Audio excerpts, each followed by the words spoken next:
नमस्कार, इटवा स्वदेश पे कल की तैयारी में आपका स्वागत है। मैं हूं मनीष बिंदुगिरी और अगले आधे घंटे में मैं बताऊंगा कि आज भारतीय बाजारों में क्या हुआ और कल भारतीय बाजार के लिए कौन से ऐसे अहम ट्रिगर्स है जिस पे आपको नज़र बना के रखें, जिसका असर देखने को मिल सकता है। कल हफ्ते का आखिरी कारोबारी सत्र है, उससे पहले आज हमने देखा कि भारतीय बाजारों में गिरावट देखने को मिली। इन तमाम मुद्दों पर चर्चा हुई। इसके अलावा इस शो में अगले आधे घंटे में दर्शकों के तमाम सवालों के जवाब देंगे। आप चाहें तो शो में अपने सवाल भी भेज सकते हैं। तरीका बेहद आसान है, स्क्रीन पर आपको व्हाट्सअप नंबर फ्लैश हो रहे हैं। आप इस पर जो है अपना नाम, अपने शहर का नाम, कौन सा शेयर आपके पोर्टफोलियो में है, किस भाव पे आपने लिया, कितने शेयर है, नजरिया क्या आपका, ये तमाम जानकारी आप भेज दीजिए। हमारे जो जानकार होंगे आपकी मदद करेंगे। इसके अलावा सोशल मीडिया प्लेटफॉर्म पे जाइए, ट्विटर और फेसबुक पे इटवा स्वदेश को फॉलो कीजिए। वहाँ KKT यानी कल की तैयारी आपको लिखनी है, स्पेस देना और फिर से अपने सवाल भेज देने हैं। आज जो हमारे जानकार होंगे, जो शो में मदद करेंगे, आपके सवालों के जवाब देंगे। इसके अलावा VIP शेयर बताएंगे, वो सनी अग्रवाल होंगे SBI सिक्योरिटीज से। इसके अलावा आदित्य अरोड़ा होंगे टेक्निकल एनालिस्ट।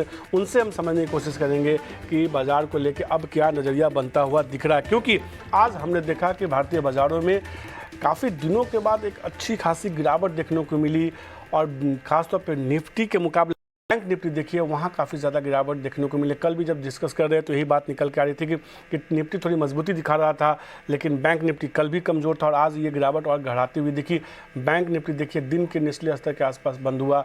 करीब एक समय ये 44,000 के ऊपर ट्रेड कर रहा था, लेकिन आखिर में ये जो है 43,397 यानी 400 का निचला स्तर बनाया। वहाँ से मामूली पुलबैक कह सकते हैं कि 42-43 अंकों को देखने को मिली और उसका बहुत ज़्यादा असर आप देख नहीं सकते, खासतौर पर निफ्टी में, निफ्टी बैंक निफ्टी में देखिए। खासतौर पर जब बैंक निफ्टी में दबाव ज़्यादा बढ़ा तो उसके बाद हमने देखा कि निफ्टी में भी लास्ट के आधे घंटे में गिरावट बढ़ती हुई दिखी। हालांकि सुबह से अगर ट्रेंड देखेंगे तो निफ्टी में जो है खरीदारी का रुझान था, लगातार मजबूती बनी हुई थी, लेकिन एक समय के बाद जब बैंक निफ्टी कमज़ोर हुआ तो निफ्टी में सरेंडर करता हुआ दिखा, वो भी दिन के निचले स्तर पर बंद हुआ। वापस से जो है बैंक निफ्टी 18,700 के नीचे बंद हुआ। बार बार हम ये देख रहे हैं कि 18,700 के ऊपर जाता है, 800 के करीब पहुँचता है, फिर वहाँ से जो है प्रॉफिट बुकिंग देखने को मिलती है और तेजी से गिरावट देखने को मिलती है। तो कल नया हफ्ता, नई वीकली सीरीज की शुरुआत होगी। देखना होगा कि कल क्या बाजार वापस से जो है अपनी तेजी को फिर से रिगेन कर पाता है।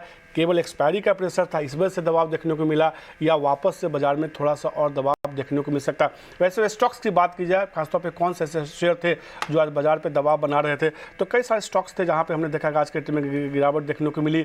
निफ्टी में अगर तेजी वाले शेयर बोले तो अपोलो हॉस्पिटल, डेविज लैब जैसे स्टॉक्स थे जहाँ खरीदारी थी। इसका डॉक्टर रेड्डीज और सिप्ला, मतलब कह सकते हैं कि फार्मा एक ऐसा इंडेक्स था जो निफ्टी को संभालने की कोशिश कर रहा था आज के लिए।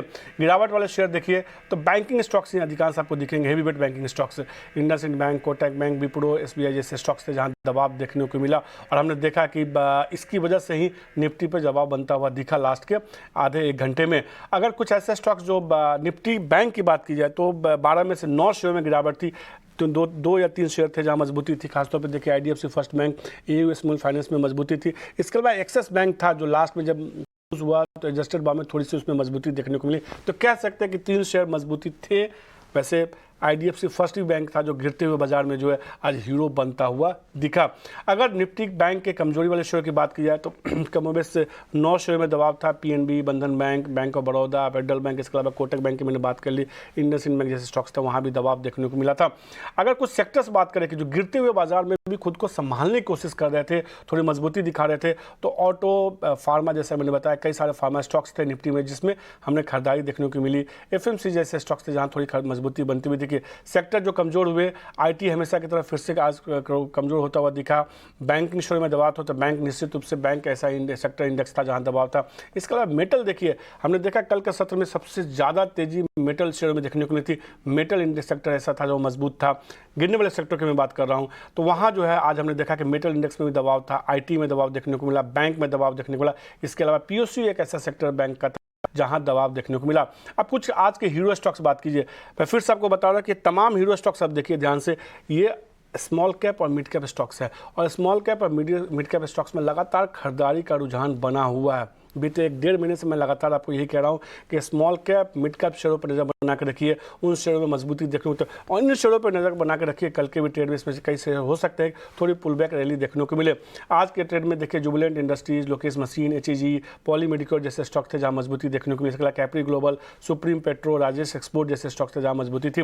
कुछ ऐसे शेयर जो गिरते हुए बाजार में भी 1 साल के ऊपरी स्तर पर पहुंचे, इसमें Apollo hospital, BPCL, Nestle, Britannia जैसे स्टॉक्स थे जहाँ पे हमने थोड़ी मजबूती देखी आज के ट्रेड में। एफएमसीजी इंडेक्स की जैसे मैं बात कर रहा था तो नेस्ले, ब्रिटानिया जैसे स्टॉक्स थे जो आज के ट्रेड में थोड़ी मजबूती दिखा रहे थे। ये एक साल के स्तर पे के ऊपरी स्तर पे कारोबार कर रहे थे।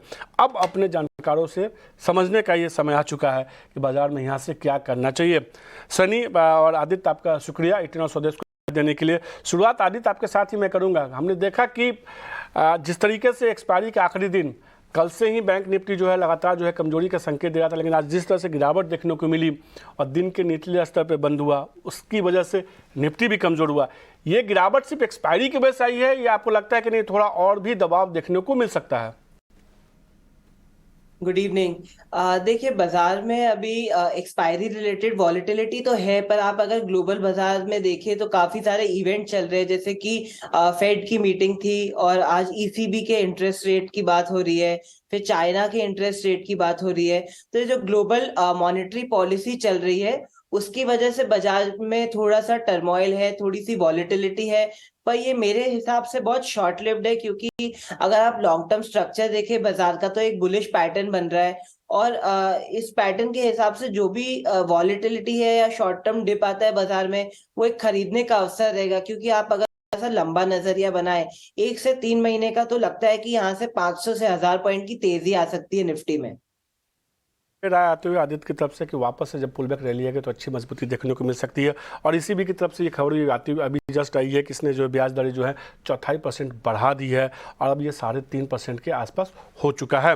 सनी, आपके से जानना चाहेंगे, लगातार हम देख रहे हैं कि आज तो अच्छी खबरें थी फेड की तरफ से, उम्मीद की जा रही थी कि बाजार और मजबूत होता हुआ दिखेगा, लेकिन हम देख रहे हैं कि लगातार निफ्टी जो है नई ऊंचाई के करीब पहुंचने की कोशिश तो कर रहा है, हो नहीं पा रहा। कब तक नई ऊंचाई लगता है आपको कि हम पहुंच जाएंगे, उस स्तर को छू लेंगे?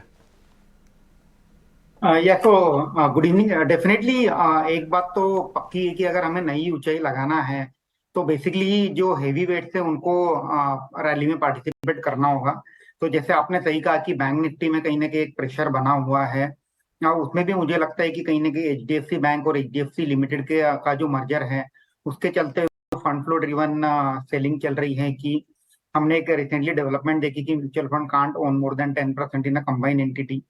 तो वहाँ एक कहीं ना कहीं एक सेलिंग बिकवाली हमें देखने मिल रही है एचडीएफसी, जो कि अगेन वेरी है काफी अच्छा वेटेज है दोनों स्टॉक का, निफ्टी में भी और बैंक निफ्टी में भी।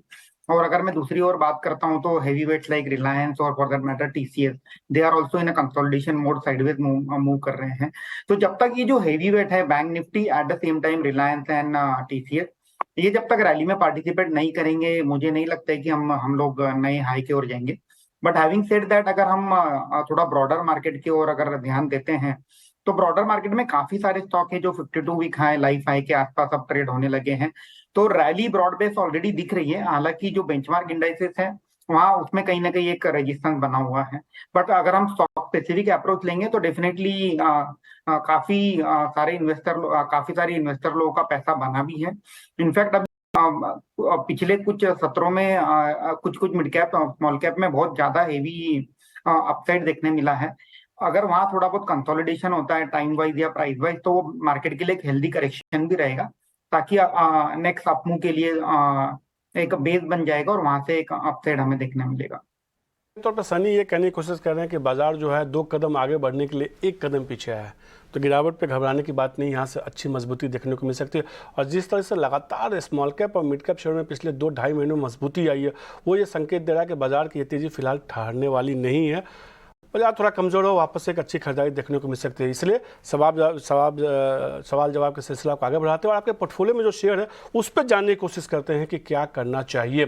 रंजीत प्रजापति ने सवाल भेजा है, मुंबई से जानना चाहते हैं सुजलॉन के शेयर के पोर्टफोलियो में 300 शेयर के पोर्टफोलियो में 8 रुपये 60 पैसे के भाव पे इनको तो आज मुनाफा हो रहा है, क्योंकि हमने देखा है आदित्य बीते 1 महीने में देखिए सुजलॉन के शेयर में 8-8.5 रुपये के आसपास से तेजी देखने को मिली, अब 14-14.5 के आसपास ट्रेड कर रहा है, करीब डबल हो चुका है। क्या इनको प्रॉफिट बुक करना चाहिए या आपको लगता है यहाँ से और अच्छी मजबूती देखने को मिल सकती है? कि जो सुजलॉन शेयर है वो बहुत सारे लोगों के दिमाग में एक इमेज है कि ये शेयर हमेशा गिरता ही है, बढ़ता नहीं है। और वो हिस्टोरिकली प्रूव भी हुआ है, क्योंकि 2008 की तेजी में ये स्टार शेयर हुआ करता था, 500 के आसपास ट्रेड किया करता था। आज पेनी स्टॉक तक जाके आया, मतलब 5-6 रुपए तक जाके आया, 14 रुपए पे ट्रेड कर रहा है। पर आप हाल ही की उसकी न्यूज देखें तो कंपनी में बहुत अच्छा रिस्ट्रक्चरिंग हो रहा है, जैसे कि डेट लेवल बहुत कम हो गया है, मैनेजमेंट कॉन्फिडेंट है, मैनेजमेंट जता रही है कि आगे अच्छा प्रॉफिट हो सकता है। तो उसके साथ साथ चार्ट भी और बहुत अच्छा पार्टिसिपेट कर रहे हैं, हिस्टोरिकली हाई वॉल्यूम आपको देखने को मिल रही है।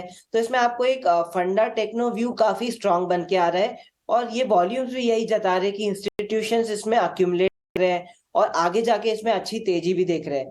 तो जिस हिसाब से स्टॉक इतने साल में इतना गिरा है, अगर ये रिट्रेस करता है टेक्निकली 28%, तो भी आपको बहुत अच्छे यहाँ से 100-200% के भी तेजी देखने को मिल सकती है 1-2 साल में, मीडियम टर्म लॉन्ग टर्म में। तो अभी स्टॉक का नजरिया बुलिश ही बनता है। संजय जी, आपके लिए राय के शेयर को होल्ड करके चलिए, थोड़ा तेजी और देखने को मिल सकती है। अगर नज़रिया आपका 2 साल का है तो और अच्छी तेजी देखने को मिल सकती है। कृष्णा जी ने सवाल भेजा है उत्तर प्रदेश से, वो जानना चाहते हैं उदयपुर सीमेंट के बारे में और ईजी माई ट्रिप के बारे में। उदयपुर सीमेंट के जो है उनके पास 500 शेयर है, 32 रुपये के भाव पर उन्होंने खरीदा है। और ईज माई ट्रिप के जो है 459 शेयर इनके पोर्टफोलियो में 46 रुपये के भाव पे। हालांकि दोनों शेयरों में इनको नुकसान हो रहा है। सनी, क्या राय होगी उदयपुर सीमेंट और ईज माई ट्रिप? उदयपुर सीमेंट में मेरी इनसे राय रहेगी कि ये उदयपुर सीमेंट में बने रहे, क्योंकि उदयपुर सीमेंट में हमने देखा है कि अभी एक रिसेंटली कैपेसिटी एक्सपेंशन भी चल रहा है। Again Udaipur cement is a JK Lakshmi group, तो जेके लक्ष्मी ये कंपनी को ओन करती है उदयपुर सीमेंट में। और इसमें अभी एक राइट इश्यू भी चल रहा है, मुझे अभी याद नहीं है कि क्या दाम पे राइट इश्यू आया है, पर डेफिनेटली अगर राइट इश्यू में अप्लाई कर सकते हैं तो उसमें अप्लाई करना चाहिए। लंबे समय के लिए बने रहे। सीमेंट एज अ सेक्टर हमें बहुत पसंद है। जो रिसेंटली क्रूड ऑयल में करेक्शन हुआ है, पेटकोक प्राइसेस में करेक्शन हुआ है, इसका बेनिफिट हमें अर्निंग्स के फॉर्म में अगले कुछ क्वार्टर में देखने मिलेगा। तो बने रहने की सलाह रहेगी मेरी उदयपुर सीमेंट में। ईज माई ट्रिप पे क्या राय होगी आपकी? सॉरी, दूसरा स्टॉक कौन सा था? इजमाई ट्रिप। ओके। ईज माई ट्रिप। या तो इजमाई ट्रिप बेसिकली अगर हम देखें तो इसमें कंसिस्टेंट हमें इम्प्रूवमेंट देखने मिला है परफॉर्मेंस के तौर पे। और अगर मैं ओवरऑल टूरिज्म इंडस्ट्री की बात करता हूं तो इसमें भी एक काफी स्ट्रॉन्ग डिमांड मोमेंटम हमें देखने मिला है। और अब इस बार का जो समर हॉलीडेज था उसका बेनिफिट कहीं ना कहीं हमें जून क्वार्टर के नंबर्स में देखने मिलेगा। तो definitely from a short term perspective लगता है कि नंबर बेहतर आएंगे, तो बने रहने की सलाह रहेगी मेरी इजमाई ट्रिप में। तो कृष्णा जी, दोनों शेयर में आप बने रहिए उदयपुर सीमेंट और ईज माई ट्रिप में। सोहेन ने बड़ोदरा से सवाल भेजा है, कार ट्रेड के बारे में जानना चाहते हैं। 9 शेयर इनके पास है 500 रुपये के भाव पे। आदित्य, क्या राय होगी कार ट्रेड टेक्नोलॉजी पे? देखिए, ये सारे कार ट्रेड जैसे शेयर हैं, जैसे पेटीएम है, ये सारे एक ही समय पे लिस्ट किए गए थे और एक ही कैटेगरी के स्टॉक है, टेक्नोलॉजी स्टार्टअप स्टॉक्स। तो इस सब में एक डाउनवर्ड ट्रेंड चालू हो गया था जब फेड ने अपना हॉकिश स्टैंस बनाया था, क्योंकि फंड की अवेलेबिलिटी कम थी तो स्टार्टअप्स को कम फंड मिलता था और loss making startups down trend में चले गए थे। हालांकि अभी जो फेड का नजरिया है उसने पॉज ले लिया है, और हो सकता है आगे जाके फेड और काफी सेंट्रल बैंक रेट रिड्यूस भी करे, क्योंकि इन्फ्लेशन काफी हद तक कंट्रोल हो चुका है। तो जितने भी स्टार्टअप स्टॉक्स है उसमें नजरिया अच्छा बन सकता है। अभी कार ट्रेड 482 पे ट्रेड कर रहा है। अगर 425 का रेजिस्टेंस तोड़ता है तो इस स्टॉक में 590 और 630 के भी लेवल देखे जा सकते हैं। तो कार ट्रेड पे ये रहा है कि यहाँ से थोड़ी मजबूती देखने को मिल सकती है। अगर 495 का लेवल तोड़ता है तो और अच्छी मजबूती देखने को मिल सकती है। प्रदीप मेहता जी ने कर्नाटक से सवाल भेजा है, हेवेल्स के बारे में जानना चाहते हैं। 100 शेयर के पोर्टफोलियो में है 1450 रुपये के भाव पे। वो जानना चाहते हैं क्या करे शेयर में निकल जाए। सनी, हमने देखा कि शेयर में गिरावट का ट्रेंड था, लेकिन वापस से पिछले 15-20 दिनों का ट्रेंड देखिए, एक अच्छी मजबूती देखने को मिली है। हालांकि जिस स्तर पे पहले भी यहीं से हमने देखा कि दबाव बना है। हेवेल्स पे क्या राय होगी आपकी? या डेफिनेटली हेवल्स एक आई मीन बहुत मानी हुई कंपनी है कंज्यूमर ड्यूरेबल स्पेस में। वन ऑफ द बहुत बहुत स्ट्रॉन्ग ब्रांड है इनका। एक लॉयड करके ब्रांड है, वो भी काफी माना हुआ ब्रांड है। तो अगर हम देखें पिछले साल जितनी भी कंज्यूमर ड्यूरेबल कंपनी थी उसमें कहीं ना कहीं मार्जिन का प्रेशर हमें देखने मिला था, और उसके चलते हुए सब अंडर परफॉर्म कर रहे हैं। और ऑफ लेट अभी एक ये एक्सपेक्टेशन FY 24 में इसमें कहीं ना कहीं मार्जिन रिकवरी देखने मिलेगी। तो क्वालिटी बिजनेस है, डेफिनेटली अगर ये नीचे के रेट में एवरेज कर सकते हैं तो एवरेज भी करें, बने रहे शेयर में, डेफिनेटली इसमें थोड़ा 6 महीने के एंगल से इसमें मुनाफा देखने मिलेगा। तो प्रदीप जी, शेयर में ये चाहें तो ये शेयर थोड़ा नीचे आता है तो वापस आप खरीदारी भी करके चल सकते हैं, और नज़रिया थोड़ा लंबा करके 6 महीने से साल भर के नज़रिए के हिसाब से शेयर को होल्ड कीजिए, आपको इसमें निश्चित रूप से मुनाफा होगा। प्रमोद जी ने नासिक से सवाल भेजा है, मुंजाल सोवा के बारे में जानना चाहते हैं। ऑटो इंडस्ट्री कंपनी है, हीरो ग्रुप से जुड़ी हुई कंपनी है, 200 शेयर के पोर्टफोलियो में 96 रुपये 50 पैसे के भाव पे। मुंजाल सोवा पे क्या रहा होगी आदित्य? हमने ये ट्रेंड देखा है बीते, अगर देखिए 7-8 दिनों में एक अच्छी मजबूती देखने को मिली है। आपको लगता है कि मजबूती और बढ़ती हुई दिखेगी? अगर एक हफ्ते का चार्ट देखें तो एक शानदार तेजी देखने को मिली है शेयर में। बिल्कुल, जैसा कि आप बोल रहे हैं, ऑलमोस्ट 100 रुपए से लेके स्टॉक ऑलमोस्ट 140 का भाव छू गया है कुछ ही दिनों में। तो काफी शानदार तेजी है, बट शॉर्ट टर्म के लिए थोड़ा सा कंसोलिडेट कर सकता है स्टॉक, थोड़ा सा करेक्ट कर सकता है, क्योंकि स्टॉक भी काफी भाग गया और बाजार में भी हल्का फुल्का करेक्शन भी देखने को मिल रहा है। तो थोड़े दिन का कंसोलिडेशन एक्सपेक्टेड है, पर एक बार 140 का लेवल, 140 145 का रेजिस्टेंस का लेवल निकालता है स्टॉक, तो इसमें 160 से 180 के भी लेवल देखे जा सकते हैं। और नीचे की साइड अगर 110 का लेवल तोड़ दे तो फिर इसमें से एक बार निकलने की राह रहेगी, बट मोटा मोटा ट्रेंड बुलिश लग रहा है। तो आपके लिए एक अच्छी राय ये है कि आप इसमें चाहें प्रमोद जी तो 110 रुपये का स्टॉप लॉस लगा दिएगा, वो टूटता है तो फिर गिरावट नीचे की तरफ आ सकता है। एटलीस्ट स्टॉप लॉस आप लगा लेंगे तो जो मुनाफा है कुछ आपके पास आएगा। ये राय आते हुए दानिश जी ने सवाल भेजा है दिल्ली से, इन्होंने एक साथ 3 शेयर पर सवाल पूछे हैं। एनबीसीसी के बारे में जानना चाहते हैं, यस बैंक और रेणुका शुगर। एनबीसीसी पे इन्होंने 50 शेयर के भाव पे शेयर लिया है, यस बैंक 26 के भाव पे, और रेणुका शुगर जो है 59 रुपये के भाव पे, और तीनों शेयर में इनको नुकसान हो रहा है। क्या राय होगी? खासतौर पे यस बैंक पे इनको बड़ा नुकसान हो रहा है, क्या राय होगी सनी? माफ कीजिएगा, कंप्लायंस के एंगल से यस बैंक में मैं व्यू नहीं दे पाऊंगा, क्योंकि ये और SBI रेणुका की एसोसिएट कंपनी है। बताइए, यस बैंक जो है आदित्य बता देंगे। या तो और रेणुका शुगर की बात है तो डेफिनेटली रेणुका शुगर में बने रहे। जिस तरह से जो इथेनॉल की इंडस्ट्री का जो गवर्नमेंट सपोर्ट कर रही है, ब्लेंडिंग प्रोग्राम कहीं ना कहीं एडवांस किया है, जो 2030 का टारगेट 2025 में आया है, और हमने देखा है कि रेणुका में एक बहुत बड़ी कैपेसिटी अभी ऑन स्ट्रीम भी गई थी, तो इसका benefit definitely current financial year में देखने मिलेगा। तो रेणुका में बने रहना चाहिए। इसके अलावा और एक कौन सा स्टॉक था, सॉरी वो मिस कर गया मैं। एनबीसीसी। हाँ, एनबीसीसी में भी हमने देखा कि काफी टाइम के बाद पिछले 1-2 क्वार्टर में एक अच्छा परफॉर्मेंस हमें देखने मिल रहा है। ऑपरेटिंग लेवल पे कहीं ना कहीं मार्जिन एक्सपेंशन भी देखने मिला है, तो डेफिनेटली एनबीसीसी में बनना चाहिए। सभी पीएसयू स्टॉक में एक अच्छा मोमेंटम भी बना हुआ है, तो डेफिनेटली एनबीसीसी में भी इन्हें आगे जाकर के एक अच्छे भाव में एग्जिट मिल जाएगा। तो दानिश जी, आपकी राय ये है कि एनबीसीसी और रेणुका शुगर में आप होल्ड करके चल सकते हैं।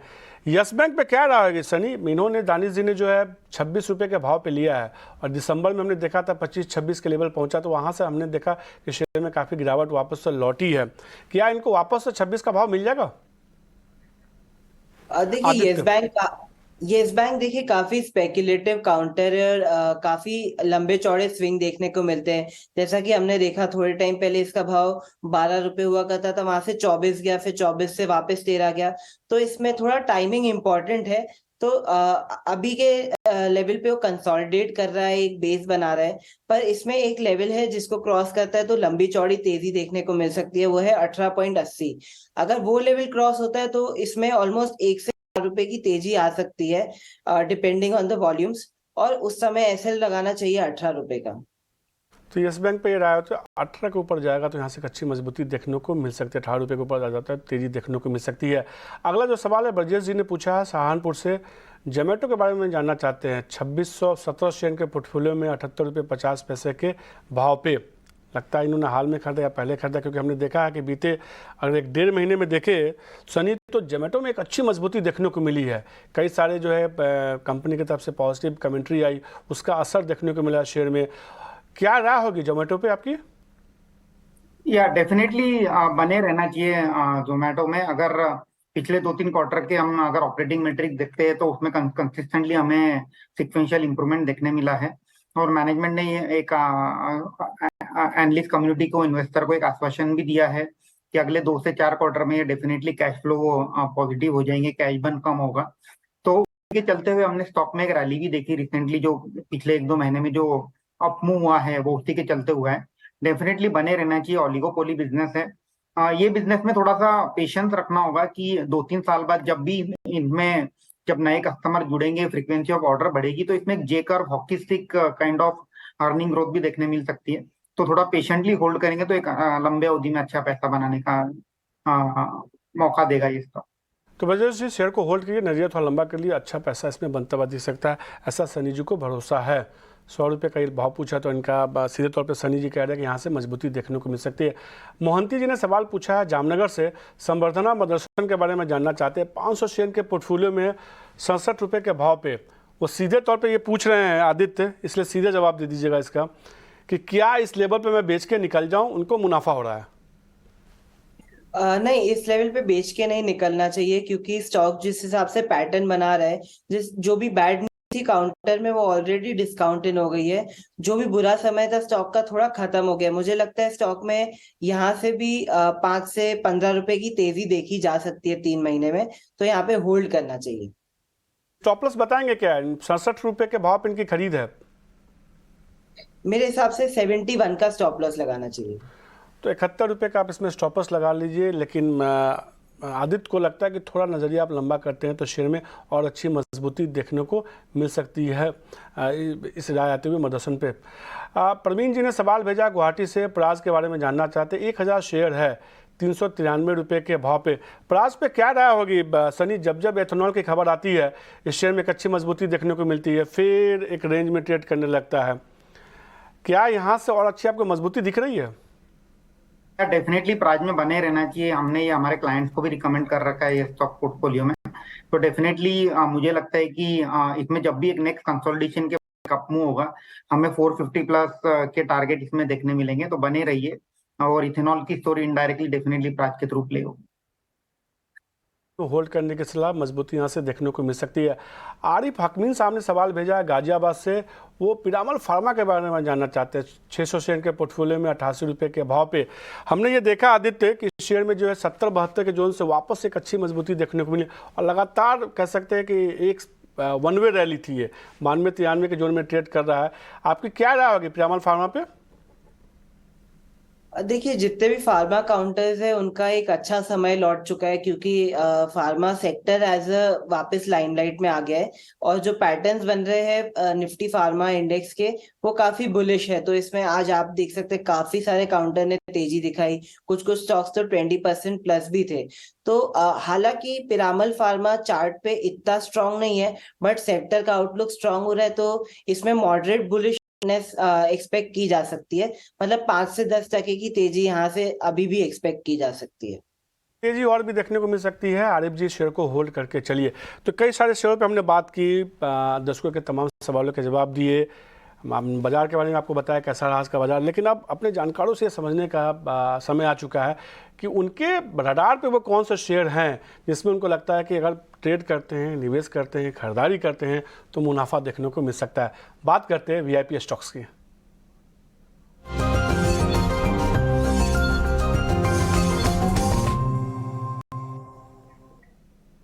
सनी जी, शुरुआत आपके साथ ही करूंगा। वीआईपी स्टॉक्स कौन से हैं आपकी तरफ से? या तो बेसिकली मैं मिड कैप में 2 स्टॉक चूज करना चाहूंगा। पहला मेरा पिक रहेगा इंडस टावर। तो इंडस टावर का करंट मार्केट प्राइस 164 रुपीज है, और इसका प्राइस टारगेट मेरा 190 प्लस रहेगा। तो बेसिकली अगर मैं इसमें ब्रीफ रैशनल करता हूँ, ये एक passive tower, telecom tower provide करती है ये जो कंपनी है। इंडिया में जितनी भी टेलीकॉम कंपनी है, whether it is Bharti, Vodafone, Jio, ये इनका इंफ्रास्ट्रक्चर यूज करते हैं। और इसमें जो एक निगेटिव डेवलपमेंट हुई थी पिछले 1 साल में, ये थी कि जो वोडाफोन का जो बकाया था 5,000 करोड़ रुपया, वो कहीं ना कहीं इंडस टावर ने इसमें इस साल प्रोविजन किया था, और उसके चलते हुए हम देखेंगे कि FY23 में इनका प्रॉफिट काफी गिर गया था। और जब ये बात हुई है कि वोडाफोन में एक फंड इन्फ्यूजन होगा 12 से 14,000 करोड़ का, तो उसके चलते ये एक्सपेक्टेशन है कि जो इसका जो रिसीवेबल्स है वोडाफोन से, वो नॉर्मलाइज हो जाएंगे, और उसके चलते हुए FY24 में अर्निंग भी नॉर्मलाइज हो जाएगी। कंपनी तकरीबन साल का 5-5,500 करोड़ प्रॉफिट भी बनाती है। तो it's a very good opportunity to buy, event based buy definitely portfolio में ऐड करना चाहिए। और एक मेरा दूसरा पिक रहेगा पीसीबीएल, जो कि फिलिप कार्बन ब्लैक के नाम से जाना जाता है। तो कंपनी एक one of the leading global carbon black producer है। Carbon black is one of the key material जो कि टायर मैन्युफैक्चरिंग में जाता है। तो अगर हम देखें कि ग्लोबली कहीं ना कहीं एक ओईएम की ओर से और रिप्लेसमेंट टायर जो डिमांड है टायर की काफी हेल्दी है। और इसके और कंपनी ने जो एक नया प्लांट लगाया है उससे कहीं ना कहीं एक वैल्यू एडेड प्रोडक्ट के चलते हुए कंपनी के ईबिटा एक्सपांड होंगे। कंपनी का करंट मार्केट प्राइस 156 है। हालांकि कंपनी के शेयर पिछले कुछ सत्रों में ऊपर आया है। इन्हें बाय ऑन डीप करे तो इसे पोर्टफोलियो में 200 रुपए के टारगेट से ऐड कर सकते हैं। तो ये रहा आते हुए फिलिप्स कार्बन ब्लैक खरीदारी की अभी 156 का भाव है। सीधे तौर पर सनी को लगता है कि यहाँ से और अच्छी मजबूती देखने को मिल सकती है, पीसीबीएल के नाम से इसका कोड है। तो यहाँ पे एक अच्छी मजबूती उनको लग रही है, उनको लगता है 200 रुपये तक लक्ष्य देखने को मिल सकता है। अभी फिलहाल जो आज के क्लोजिंग भाव 156 रुपये है। इसके अलावा उनको इंडस टावर पसंद है, 190 रुपये का लक्ष्य होगा। इन दोनों में नज़रिया कितना लंबा रखना है सनी, 6 महीने का, साल भर का, कुछ टाइम फ्रेम बताएंगे? 12 मंथ, 6 to 12 मंथ। तो उसमें से इंडस टावर जो डेफिनेटली एक इवेंट बेस्ड ट्रेड है जी। में जैसे फंड इन्फ्यूजन होगा हमें डेफिनेटली स्टॉक में एक पॉजिटिव मोमेंटम देखने मिलेगा। And again Philip Carbon Black 6 to 12 month. तो फिलिप्स कार्बन ब्लैक पे जो रहा है उसमें और इसमें इंडस टावर में, दोनों में आपको जो है 6 महीने से लेकर 1 साल के लिए होल्ड करना है। और दोनों का टारगेट बता दीजिए। फिलिप्स कार्बन ब्लैक में 200 रुपये का टारगेट है, जबकि इंडस टावर में जो है 190 रुपये का आपको लक्ष्य रखना है। आदित्य, आपकी तरफ से कौन सा शेयर होंगे? तो पहला जो है वो डिविस लैब है, मार्केट लीडर है एपीआई सेगमेंट में और काफी अच्छा परफॉर्मेंस रहा है। अभी जो मार्केट एनवायरनमेंट चल रहा है उसमें जो पहले के सितारे स्टॉक्स थे, एकदम ब्लॉकबस्टर स्टॉक्स हुआ करते, जैसे कि लुपिन, सिप्ला, सन फार्मा एटसेट्रा, जो 2008 से लेके 2015 की तेजी में काफी अच्छा परफॉर्मेंस दिखाते थे, अब वो सारे लौट के आ रहे हैं और नए स्टॉक्स भी उभर के आ रहे हैं जो मार्केट लीडर है। उसमें से एक डिविस लैब है। तो डिविस लैब का पैटर्न काफी बुलिश बन रहा है। उसको 3581 में बाय किया जा सकता है। 3300 का स्टॉप लॉस रहेगा और 4000 से 4300 का टारगेट रहेगा।